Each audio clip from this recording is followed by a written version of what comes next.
So I'm continuing to talk about the reality TV show that I proposed to the Learning Channel, and also I want to touch on how I use philosophy to cope every day. So Jonathan Haidt's Asteroid Club is a naive, altruistic attempt to make a difference, similar to my free ebook that I wrote, How to Get Better at Things You Don't Think You're Bad At by 2020, that you can download at stoopjuice.com, or you can just Google and find the PDF as a free download, or why I'm attempting to do this reality TV show. So the Asteroid Club is a unique non-debate of America's biggest problems, which are hurtling. So envision our biggest problems hurtling towards us through space, like meteorites or falling asteroids at real fast speeds. So envision a gathering of two people who disagree politically, but are willing to mutually acknowledge that the other side may see some real threats more clearly than does one's own side. That's an approach that I think philosopher Frederick Hegel would blush with joy. Don't get too happy. Unfortunately, the last post on the Asteroids Club, Jonathan Haidt's website, was 2014. Despite this, I believe creating a show with a non-debate format is what America needs. The goal of the show should be to bring attention to the things we don't think we're bad at and help individuals work through the unconscious resistance. I think another thing, we should search to lead wiser and less sorrowful lives. So yes, I'm ranting a lot, but take the ranting out the way. I've embraced my insignificance, and I even go as far to say that I celebrate my stupidity, since the more I read, the less I know. Let me talk about some of the philosophers that I regularly think about during my daily walks. So there's first Seneca, who's a Stoic, and one of the things that he's famous for saying is, what need is there to weep over parts of life when the whole of life call for tears? So we get weepy and furious not simply because our plans have failed. We get upset because our plans failed and we expected them not to. I find that the task of philosophy is to disappoint us gently before life has a chance to do so violently. So there is a strength in a consoling pessimism.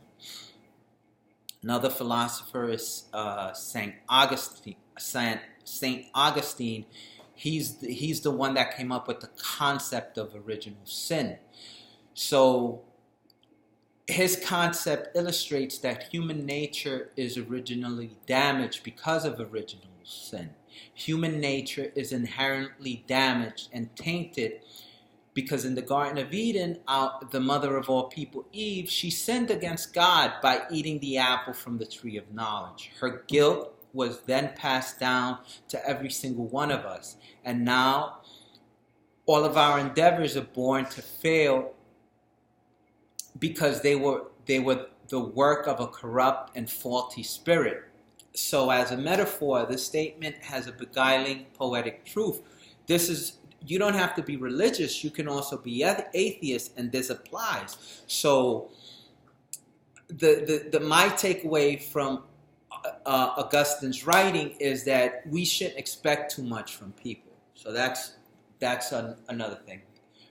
Another guy that I constantly think about is Michel de Montaigne, and he's famous for saying, kings and philosophers shit and so do ladies. So we shouldn't be intimidated by people whose overt form of life may seem better than our own. So that's why, regardless of all the sparkles that Trump sprinkles in front of me, I never his first, I knew about his reputation, but I just sensed it. So Michel de Montaigne helps us, makes us stronger to deal with people like that. When you read de Montaigne, it helps to free you from underconfidence and shyness. If you find yourself tying your happiness to material wealth, remind yourself that you don't have to be rich to throw a good party. Another philosopher that appeals to me is Blaise Pascal, and I keep him on loop. And his thing is, he's famous for saying all of our unhappiness comes from our inability to happily sit alone in our room. This isn't literally true, but the exaggeration of this idea helps to bring home a general insight. When we're tempted to leave our homes or our rooms and crave excitement, that sometimes turn out badly. That's why I have to be measured in my videos and what I'm trying to put out there. You have to decide what you take in. I can't superimpose it on you because we meddle in the life of others, but more times than not, we fail to help them. We seek fame and end up being misunderstood by a large number of people we don't know. We avoid thinking before we act. We have to become better, quieter friends to ourselves. Another philosopher that I think about is Baruch Spinoza. And him I identify with because he used to be a lens grinder. And he's most people in his lifetime, no one knew him. Just a few people knew of his intellect, but he gained notoriety after he passed away. Once he died, he allowed for his writings to be released. But he was afraid that if his true ideas came out, they would kill him, and rightly so, because he was a forward-thinking person. And what he said was, we should look at life under the aspect of eternity, as though we were gazing down at the earth from far away, from a distant star. From this perspective, the incidents that trouble us don't seem so shocking and so large. So big deal. What's a divorce? What's getting fired? What's the death of a loved one? What's rejection and love? You declaring your love and the girl saying, thanks but no thanks. What's experiencing discrimination, racism, when it's compared to the Earth's 4.5 billion year history? We always use passion to exaggerate our here and now. We're more emotional than rational. But our reasoned intelligence gives us access to a unique, intelligent perspective in which we participate in. So this is what Spinoza called external totality, that we can use instead to rail against the status quo.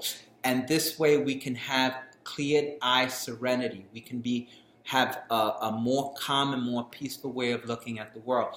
Lastly is my man Immanuel Kant, who famously said, out of the crooked timber of humanity, no straight thing was ever made. The acceptance of this reality head on. Don't expect perfection in government with regards to politics. Don't presume rationality will triumph. The wise does everything to assume that error and folly will try to have their way and create structure to contain them. The wise never expects that one person can be everything to them. So that's, that's so solid, and that's so true. And that's why I'm banking on my man Mike Bloomberg. He's a planner. He's not ego-driven. He believes in consensus. He believes in constructive input. He knows that he's just part of the solution. He's not the solution, but enabling openness, that creates that. So, and having, like the number of philosophers I read, having a multidisciplinary approach gives you the best chance and best opportunity to be successful. I'm going to continue spitting things out. Just keep in mind that with the help of philosophy, we can help the the languages we use and the choice of words we use when we communicate ourselves, and it helps us polish the stories we're telling ourselves. So I'll hit you up when I got something else to say.